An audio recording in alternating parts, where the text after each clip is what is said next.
Hey everybody, what is up? It's me, TheCheesius here, and today I will be teaching you guys how to build an unraidable factions base.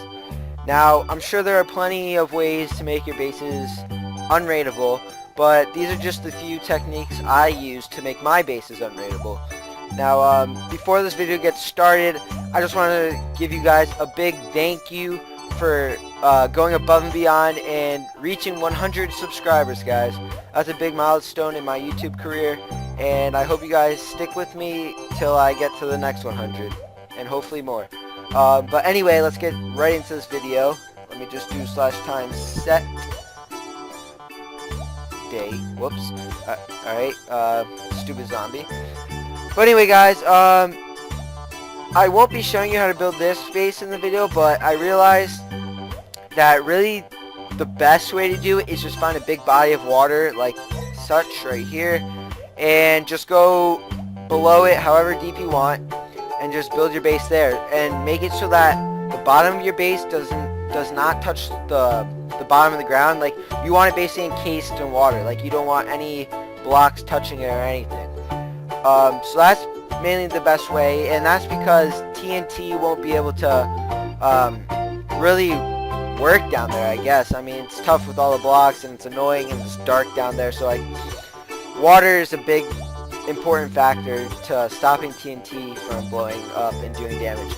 But there is a new thing people discover now. It's called the hybrid cannon, and I might do another tutorial on that, because the hybrid cannon, you know, they do the whole thing with the sand and it makes like an air block.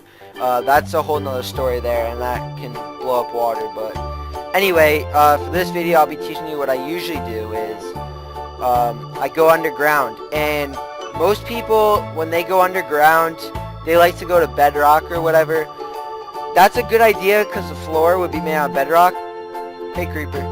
But at the same time, people always check bedrock first. Like me personally, I always check bedrock first because that's where I think the base would be. So I usually go to about like 40 or 30 as my Y value. That's what I usually do because it's right in the middle, and people will either check bedrock or sky base. So I feel like this is the best technique, is to go right in the middle.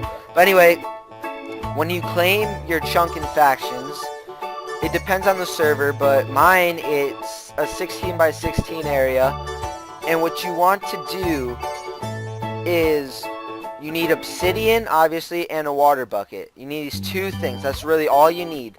One, you need to build your base out of obsidian, and two, you need encasement in water, because now on faction servers they allow obsidian to be blown up, which makes it a little bit more fair. Like, otherwise the game would just be impossible to even play. But anyway, after you get your claimed chunk area, you want to, you know, you don't want to build right up against the wall, because if you put an obsidian there, this place right here isn't claimed. They can just place TNT there all day long. I'm just going to fill that up because I don't have any stone on me. So you want to go in about 2 or 3 blocks. I'm just going to do 2 for now, and you want to just, you know, make your base. Now, obsidian is obviously the best block because it has, besides bedrock, it has the most, I don't know the proper terms for it, but it's the hardest to break. Alright, let's just put it that way. And as you guys know, in factions, people cannot break your blocks with like a pickaxe or anything, because you know, they're not in your faction, they don't have access to that. But anyway, I'm just going to continue building this base.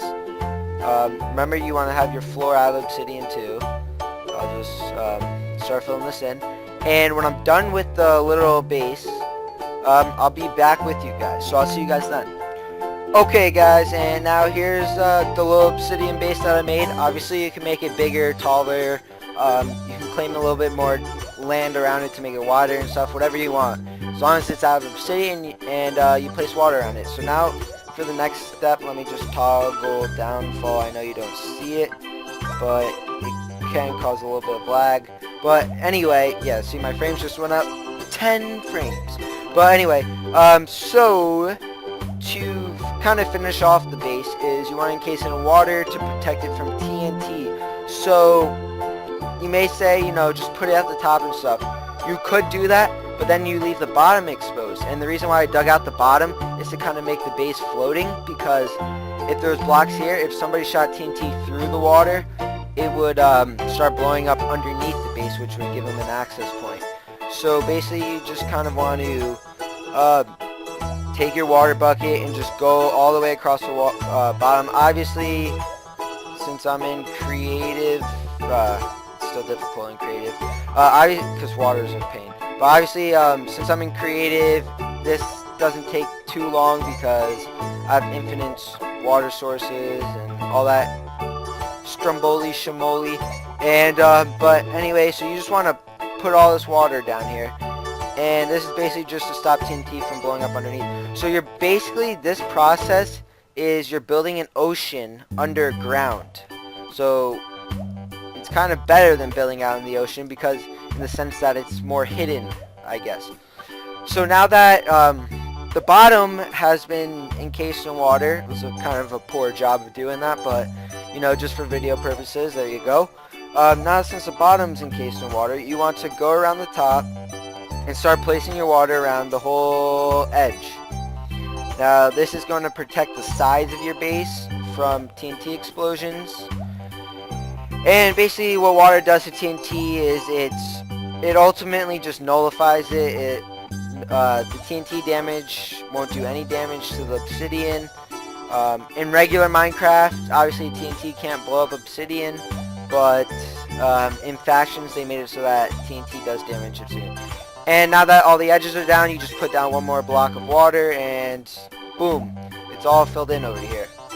And it looks like you're pretty much protected. As you can see, there's water surrounding the base, encasing it, including underneath your base, and you're pretty safe. Now, obviously, if you're like me, I always want to keep making it more safe and more safe and more safe. So I'll just put more obsidian around it, maybe a couple more layers of obsidian around the base. But of course, you need a lot of obsidian for that. And my faction server, you're not allowed to buy obsidian, so you kind of have to mine that. But I also do this other strategy where instead of having like one block of water protecting it, I'll build around the base. And as you can see, if you build around this base, the water extends.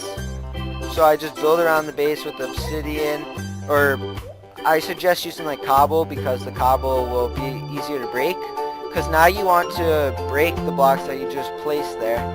And now you basically have two sources of water. So now you have 2 blocks of water protecting your base. And obviously the more water, the more obsidian, the better. And now nobody should be able to get in your base. So thank you for all of your support, guys. If you like these kind of videos, the faction types of videos, or if you have any suggestions on more tutorials you want to see, just let me know. Leave it down in the comments. And if you have enjoyed, don't forget to like and subscribe. I'll see you guys later.